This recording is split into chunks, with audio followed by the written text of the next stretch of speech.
News up മലയാളത്തിലേക്ക് സ്വാഗതം. ഈ ചാനൽ നിങ്ങളെല്ലാം അറിഞ്ഞിരിക്കേണ്ട പ്രധാനപ്പെട്ട വിവരങ്ങൾ എപ്പിസോഡുകളായി അവതരിപ്പിക്കുന്ന ചാനലാണ്.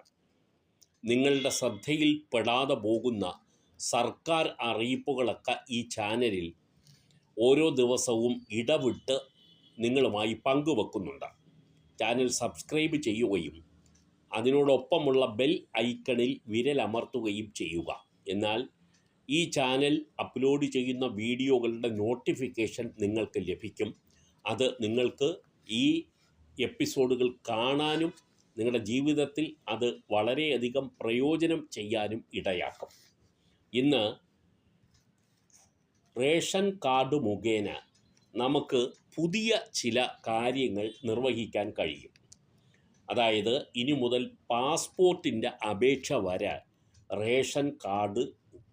റേഷൻ കടകൾ വഴി നമുക്ക് അപേക്ഷിക്കാം എന്നുള്ളതാണ്. അക്ഷയ സെൻറ്ററുകൾ വഴിയുള്ള സേവനങ്ങളും ഇനി റേഷൻ കാർഡ് മുഖേന ആകും എന്നുള്ളതാണ്. റേഷൻ കാർഡ് ഇനി K-സ്റ്റോർ ആവുകയാണ് എന്നാണ് ചുരുക്കം.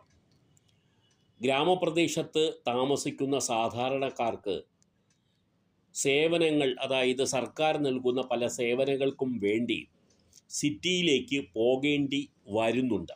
അതെല്ലാം ഒഴിവാക്കുക എന്നുള്ളതാണ് K-സ്റ്റോർ കൊണ്ട് ഉദ്ദേശിക്കുന്നത്. 2300-ലധികം കടകൾ കേരളത്തിൽ K-സ്റ്റോർ ആയി കഴിഞ്ഞിരിക്കുന്നു എന്നുള്ളതാണ് ലഭിക്കുന്ന റിപ്പോർട്ടുകൾ.